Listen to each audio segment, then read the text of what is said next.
প্রিয় শিক্ষার্থী বন্ধুরা, কিডস ক্রিয়েটিভ একাডেমির পক্ষ থেকে আমি রশিদ নিউটন তোমাদের সাদর সম্ভাষণ জানাচ্ছি। চলো আজকের ক্লাসে আমরা মজার একটি জিনিস শিখি। তোমরা নিশ্চয়ই দেখতে পাচ্ছ স্ক্রিনে যে দুটো মজার দুটো ডল ফিগার কিন্তু আমরা দেখতে পাচ্ছি, অর্থাৎ বেবি ক্রাফটসের দুটো সামগ্রী, যেটি কাগজ দিয়ে তৈরি করা হয়েছে। এবং এই ডলগুলো কিন্তু বিভিন্ন রকমের হতে পারে শেপ। তোমরা এই বড়টা দেখছো যে দু হাত উপরের দিকে উঁচু করে আছে, এটাও ঠিক সেরকম দু হাত উঁচু করে আছে উপরের দিকে। আবার হতে পারে যে এরকম একটা ডলের শেপ হতে পারে।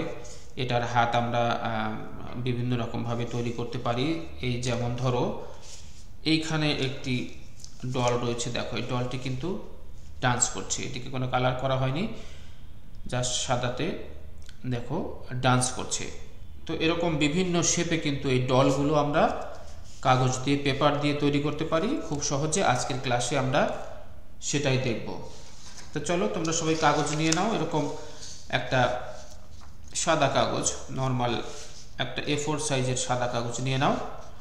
এবার এই সাদা কাগজটাকে আড়াআড়ি করে ধরে এইভাবে ভাঁজ করব আমরা, অর্থাৎ যে কোনো দিক থেকে ভাঁজ করা যেতে পারে। এটাকে আমরা এভাবেও ভাঁজ করতে পারি। এই যে দেখো, এই কোণা থেকে একদম পেপার বরাবর এভাবে আমরা ভাঁজ করলাম।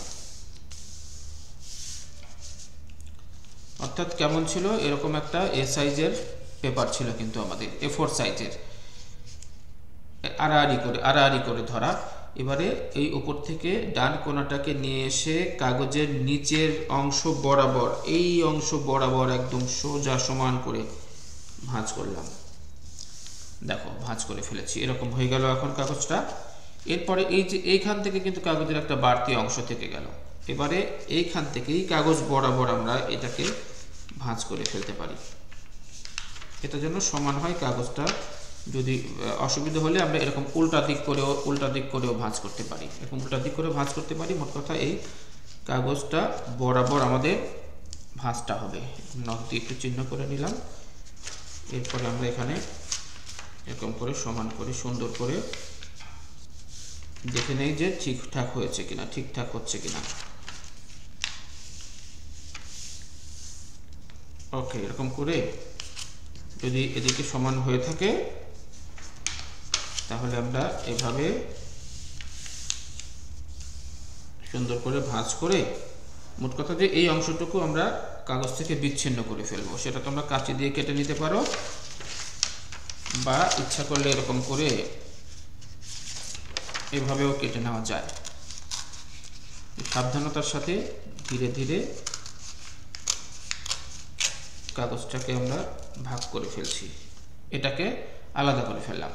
তার মানে এরকম এখন একটা দেখো স্কোয়ার শেপের একটা কাগজ কিন্তু দাঁড়ালো। একদিকে ভাঁজ করাই আছে, এবার আমরা এই দিকটা ভাঁজ করে নেব,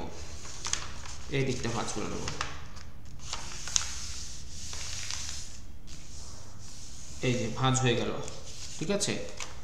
অর্থাৎ এরকম দাঁড়ালো কাগজটা। এবার এই কাগজটাকে আমরা জাস্ট উল্টা দিকে ধরবো, উল্টা করে ধরলাম। হ্যাঁ, ধরে দেখো মাঝখানে কিন্তু একটা কোণা তৈরি হয়েছে, এদিক থেকে চারদিক থেকে রেখা আসে। এবার একটা কোণা ধরে, এই কোণাকে ধরে একদম মাঝ বরাবর মিলিয়ে এরকম করে আমরা এটাকে ভাঁজ করে ফেলবো। দেখো এই যে কোণা বরাবর মাঝখানে মিলিয়ে ভাঁজ করলাম। এবার উল্টা পাশ থেকে কোণাটা নিয়ে এসে ঠিক একইভাবে ভাঁজ করে দেব। এই যে ভাঁজ করে দিলাম। এবার দুইটা অংশ, দুই মাথা বাকি থাকে, এই দুই মাথাটাকে ভাঁজ করব। এই যে সুন্দর করে মিলিয়ে করতে হবে, কোণাগুলো মিললে জিনিসটা সুন্দর হবে। এবার এই মাথাটাকে ভাঁজ করব একই রকম ভাবে, কিন্তু আমরা এই কাজটা করলাম। এই দাঁড়ালো। এবার এটাকে আমরা জাস্ট উল্টিয়ে ফেললাম, জাস্ট উল্টালাম। উল্টিয়ে দেখো যে মাঝখানে কিন্তু আবার একটা কিন্তু পয়েন্ট তৈরি হয়েছে। এই যে সব ভাঁজগুলো এসে যেখানে মিলেছে। এবার এই পাশ থেকে বা যে কোনো পাশ থেকে একটা কোণা নিয়ে এসে এই মাঝ বরাবর আবারও আমরা ভাঁজ করে ফেললাম। ঠিক আগে যেমন ভাঁজ করেছিলাম তেমন ভাঁজ করলাম। এবার এই পাশ থেকে নিয়ে গিয়ে ঠিক একই রকমভাবে ভাঁজ করে ফেলবো। এই ভাঁজ করে ফেললাম। এবার এইটাকে নিয়ে গিয়ে ঠিক একই রকমভাবে আমরা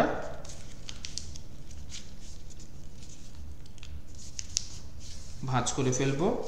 এটাকেও ভাঁজ করব। চারটা কোণাকেই আমরা সমান সুন্দর করে ভাঁজ করে নেব। ওকে, ভাঁজ শেষ। এবার ভাঁজ যদি শেষ হয়ে থাকে কাগজটাকে ধরে জাস্ট উল্টিয়ে ফেলো। জাস্ট উল্টালাম। তোমরা একদম এভাবেই দেখে দেখে অনুসরণ করলে হয়ে যাবে। এরপরে আবার দেখো মাঝখানে একটা অংশ আছে, এবারও আমরা কোণাগুলোকে ধরে আর একটা বার এই মাঝখানে মিলিয়ে ভাঁজ করে ফেলবো। এবার হচ্ছে লাস্ট ভাঁজ। ওকে, এটা করলাম। উল্টা পাশ থেকে ওটা নিয়ে এসে মিলিয়ে দিয়ে ভাঁজ করলাম। এবার এইটাকে মানে মোট কথা যে কটা কোণা আছে বের হয়েছে প্রত্যেকটাকে সুন্দর করে মিলিয়ে মিলিয়ে ভাঁজ করব। শুরু থেকে ভাঁজ যদি না মিলিয়ে আসে তাহলে এরকম ফাঁকা ফাঁকা হয়ে যাবে। তোমরা একটু সাবধান, তাড়াহুড়ো করে দেখাচ্ছি, তোমরা একটু সাবধানতার সাথে ভাঁজগুলো করবে। ওকে, এই যে আমি শুরু থেকে একটু ভাঁজ একটু এলোমেলো হয়ে আসলে একটু ফাঁকা হয়ে যাবে, সুতরাং স্মুথলি ভাঁজগুলো দিয়ে আসলে ফাঁকাটা আর তখন থাকবে না। ওকে, এই পাশটা ভাঁজ করলাম, তাই তো?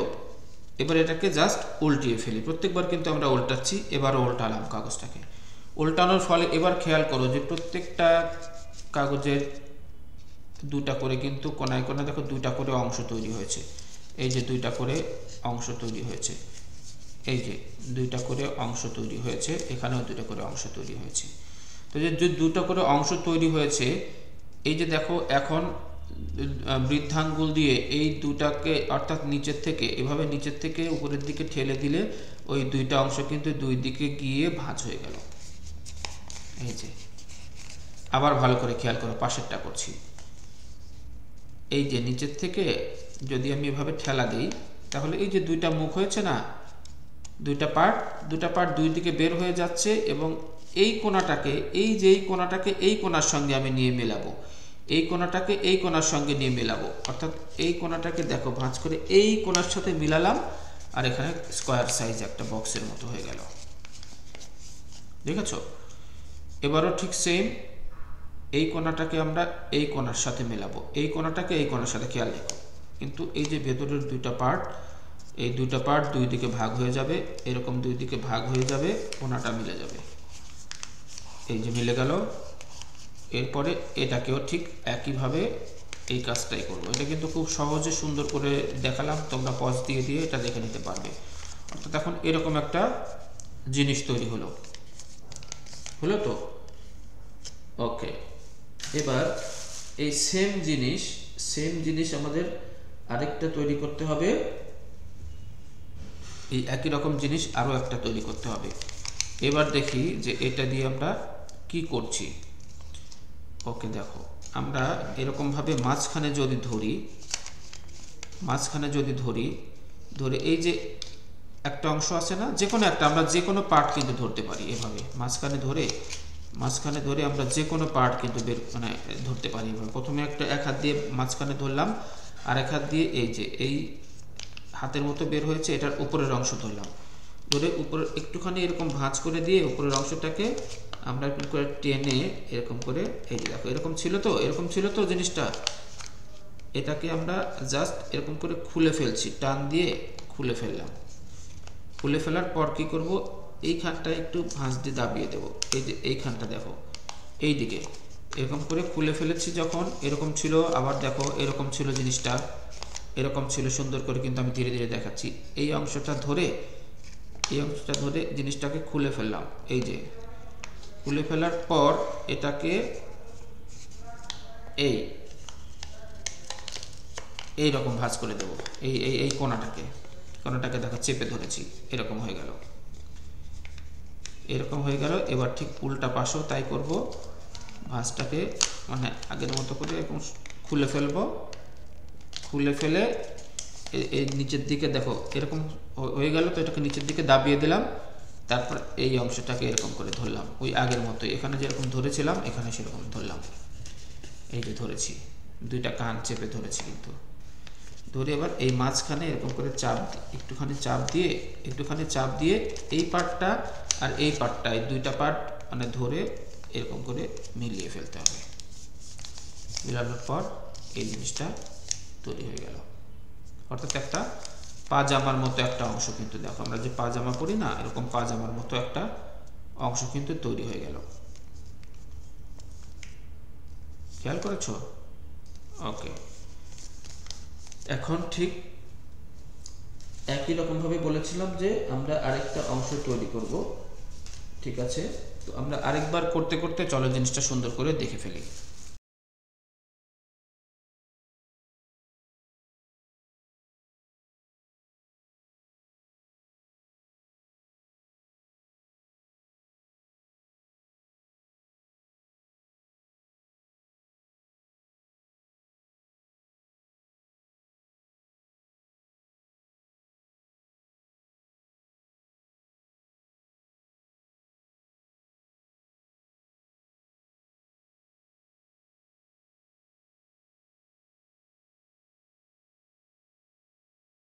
এখান থেকে কিন্তু আমরা এই যে একটা পার্ট দুইটা পার্ট টান দিয়ে খুলে আমরা কিন্তু এভাবে খুলে কিন্তু আমরা পাজামার মতো বানিয়েছিলাম। এই যে এটা বানিয়েছিলাম খুলে, কিন্তু এবার আর এটাকে খুলবো না। এবার আমরা যে কোনো একদিকে, এইদিকে অথবা এই দিকে যে কোনো একদিকে ভাঁজ করব। ভাঁজ করলে দেখো শার্টের মতো একটা অংশ তৈরি হয়ে গেল। এটাকে আমরা আবার এই উল্টা দিকেও ভাঁজ করতে পারি, এই যে উল্টা দিকেও ভাঁজ করতে পারি সমান করে মিলিয়ে, তাহলেও এরকম আমাদের শার্টের মতো কিন্তু একটা অংশ তৈরি হয়ে গেল। ওকে, এইবার দেখো, এবার মজাটা হবে এই যে এইটাকে, অর্থাৎ এটা যে পাজামার মতো অংশ হলো, এই যে এইখানে দুই পাশে দেখো দুইটা যে ধরার যা, এখানে এটাকে একটু ভাঁজ করে ভেতরের দিকে দিয়ে দেবো। এই যে এরকম ভাঁজ করে ভেতরের দিকে দিয়ে দিলাম, এটাকে ভাঁজ করে ভেতরের দিকে দিয়ে দিলাম, একটু চোখা হয়ে গেল। পিছনেরটা কিন্তু আগের মতোই আছে। এবার উল্টালাম, এটাকেও ঠিক তাই করব। এই যে এটাকে ধরে ভাঁজ করলাম, তার মানে পাজামাটাকে আমরা এই অবস্থায় আনলাম। এবার এই দুইটা যে চোখা চোখা অংশ হলো পাজামার উপরের অংশ, এই যে দেখো শার্টের ভেতরে ফাঁকা আছে, এইখানে আর এখানে ফাঁকা হলো না, একটা এইখানে এই ফাঁকার মধ্যে আর একটা ওই ফাঁকার মধ্যে ঢুকিয়ে, এরকম করে ফাঁকার মধ্যে ঢুকিয়ে দিয়ে আমরা এই জিনিসটা করে ফেললাম। এই যে দেখো এখন কিন্তু এইরকম হয়ে গেল। এখন এটাকে যেটা করা যায়, আমরা এই শার্টের এই যে হাতা যে অংশটা, মানে যেটা হাতার মতো মনে হচ্ছে, এটাকে আমরা ভেতরের দিকে এই এক ভাঁজ, এই দুই ভাঁজ দিয়ে এরকম হাতটা এরকম করে ফেলতে পারি। দুই পাশে এই ভাঁজ করে দিলাম ভেতরের দিকে, দেখেছো? ভাঁজ করে দিয়ে এরকম করে ফেললাম। এরকম করে ফেলে এবার এই যে আগের মতো করে পাজামাটা ওই যে দুইটা ফাঁকার মধ্যে, যে শার্টের যেখানে একটা ফাঁকা আছে, এইখানে একটা ফাঁকা আছে, এই দুই ফাঁকার মধ্যে আমরা পাজামার দুইটা অংশ ঢুকিয়ে দিলাম। দেখছো, এই দুই পাশ থেকে ঢুকিয়ে দিলাম। ঢুকিয়ে দিয়ে এটা কিন্তু ঢুকিয়ে দেওয়ার আগে তোমরা এইখানে আঠা দিয়ে নেবে এবং এইখানে আঠা দিয়ে নেবে, অর্থাৎ ঢোকানোর পর যেন লেগে যায়। এটা তোমরাই বুঝবে কিভাবে আঠাটা দেবে, এই যেন লেগে যায়। তো এখন আমি আঠা দিলে, যেহেতু আঠা একটু শুকাতে একটু সময় লেগে যায়, একটু সময় লাগবে, সেহেতু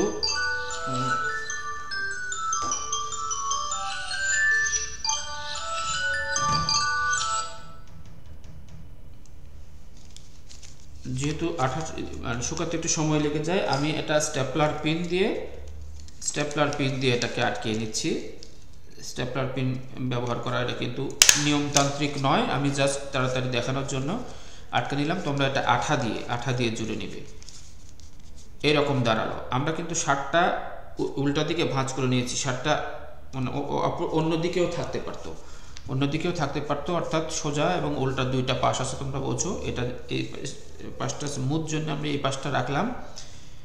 এখন এটার কিন্তু উপরের অংশ, মাথার অংশটা কিন্তু তৈরি হয়নি, বডির পার্টটা তৈরি হলো। এবার দেখো এই যে কাগজটা আমরা কেটে নিয়েছিলাম, অতিরিক্ত অংশ কেটে নিয়েছিলাম না, এই কাগজগুলোকে আমরা ভাঁজ করে মাথাটা বানাবো। দেখো এই কাগজটাকে আমরা প্রথমে আড়াআড়িভাবে এক ভাঁজ করলাম, অর্ধেক অর্ধেক ভাঁজ করলাম, এটাকে ঠিক আরেকটা ভাঁজ এখানে করে ফেললাম, আরেকটা ভাঁজ, তাহলে দুইটা ভাঁজ হয়ে গেল, এরকম হয়ে গেল। এবার দেখো এই কাগজটাকে আমরা মানে এইরকম ভাবে একটা ভাঁজ করবো। দেখো উপরে একটা কোণার মতো, একটা কানের মতো অংশ বের হয়, এরকম ভাবে যদি আমরা ভাঁজ করি, এরকম তোমরা অন্যরকম ভাবে ভাঁজ করতে পারো মাথা বানানোর জন্য। এই যে এরকম ভাবে ভাঁজ করলে এই যে এইখানে আর এইখানে দুই পাশে দুইটা কানের মতো অংশ বের হয়, কানের মতো অংশ বের করার জন্য আমরা এই প্রসেসে ভাঁজ করলাম, অন্যভাবেও ভাঁজ করা যেতে পারে। এই যে এইবার দেখো যে এখানে কিন্তু আমরা যেহেতু শার্টটাকে উল্টে নিয়েছি, এই জন্য এখানে কোনো ফোঁটার অংশটা দেখা যাচ্ছে না। কিন্তু আবার শার্টটাকে যদি আমি উল্টে না নিতাম তাহলে কিন্তু এখানে অলরেডি একটা ফোঁটা থাকতো। তো যেহেতু এখন ফোঁটা নাই, আমরা কাঁচি ব্যবহার করে এইখানটায়, গলার এইখানটায় আমরা এভাবে একটু কেটে নেব, কেটে এখানে ফোঁটা বানিয়ে ফেললাম। এবার ততটুকু ফোঁটা মানে করতে হবে যতটুকু গলাটুকু ঢোকানোর, আমরা যে গলাটা বানিয়েছি সেটুকু ঢোকানোর প্রয়োজন অনুযায়ী আর কি আমরা এখানে কেটে নেব। এবার এই যে গলা বানালাম আমরা, এটাকে এই ফোঁটার মধ্যে একটা এরকম জায়গা করে এটাকে ভিতরে ঢুকিয়ে দেব। এই যে এইভাবে আমরা ভেতরে যতটুকু ঢোকালে মুখটা মানায়, আমি পরে মুখটা আঁকবো, যেহেতু আবার এটা ডলের একটা মুখ এরকম। আবার কিন্তু আমরা এই মুখটাকে, এই পাশটাকে কিন্তু আমরা এরকম করে চিকনও করে নিতে পারতাম, কিন্তু এইভাবে কিন্তু আমরা এইভাবে আরেকটা ভাঁজ দিয়ে, হ্যাঁ আমরা কিন্তু এরকম করে চিকন করে নিতে পারতাম, সেটা একটা এইভাবে চিকন করে নিতে পারতাম। মোট কথা আমাদের সুন্দর একটা মাথা বানানোর স্বার্থে যেটা করার আমরা সেটা আমাদের মতো করে নিতে পারবো। ওকে, এটাকে আমরা এখন যথাস্থানে এভাবে ঢুকিয়ে দিয়ে বাস এই ভিতরে কিন্তু আঠা দিয়ে এখন লাগিয়ে দিতে হবে। আমি যথারীতি স্ট্যাপলার ব্যবহার করছি দ্রুত তোমাদেরকে দেখানোর জন্য। এইভাবে আমরা, মাথাটা একটু বাঁকা হয়েছে, মাথাটা সোজা করে লাগাতে হবে, মনে করো লাগালাম। এখন এই মাথাটাকে কিন্তু আমরা এরকম ভাবেও দিতে পারতাম, এইরকম ভাবেও কিন্তু আমরা মাথাটাকে, দেখো এখানে কোনো কান টান ছাড়াও আমি যদি সোজা সিম্পল ভাঁজ করে মাথা বানাই তাতেও কিন্তু কোনো সমস্যা নাই, ঠিক আছে। এখন আমার কিন্তু ডল তৈরি হয়ে গেল, ডলের একটা বিশেষ প্যাটার্ন ডল। এখন আমি এখানে যদি চোখ মুখ এঁকে দিই, মুখ আঁকলাম, এখানে একটা নাকের মতো অংশ দিলাম, আমি খুব সিম্পল করে জাস্ট নাক মুখটা দিয়ে দিলাম। এরপরে তোমরা এটাকে যদি ডিজাইন করো, বিভিন্ন রকমভাবে ডিজাইন করতে পারো। এটি হচ্ছে হাফ ডল, অর্থাৎ এটা একটা হাফ ডল, এটা একটা হাফ ডল। আমার একটা স্টুডেন্ট এটা বানিয়েছে, দেখো সে তার মতো করে ডিজাইন করেছে, তোমরা তোমাদের মতো করে ডিজাইন করতে পারো। এই যে এরকম করে জামার কলার এঁকে দিয়েছে, জামার অংশটুকু আলাদাভাবে কালার করে দিয়েছে, পাজামার অংশটুকু আলাদাভাবে কালার করেছে। এটা তোমরা যেমন ইচ্ছা তোমাদের নিজেদের মতো করে কালার করতে পারো। তো আমরা একটা হাফ ডল বানালাম এই ভিডিওতে। অন্য ভিডিওতে, পরবর্তী ভিডিওতে, আমরা পরবর্তী ক্লাসে আমরা এরকম বিভিন্ন প্যাটার্নের যে ডান্স করা হাত, এই হাতগুলো বানানো, এই যে এখানে পায়ের ভাঁজটা দেওয়া কিভাবে, এইগুলো দেখাবো। আজকের ভিডিও যেহেতু লম্বা হয়ে যাচ্ছে, বিভিন্ন রকমভাবে আমরা হাত দিতে পারি, উপরে দিতে পারি, নিচে দিতে পারি, এই জিনিসগুলো আমরা পরবর্তী ভিডিওতে গিয়ে শিখব। আজকে আমরা সিম্পলি একটা ডল আঁকলাম, এটাও কিন্তু একটা ডল কমপ্লিট হয়ে গেছে। তো আশা করি তোমরা বুঝতে পেরেছো এবং এই ভিডিওটি দেখে তোমরা ধাপে ধাপে এটি তৈরি করে ফেলতে পারবে।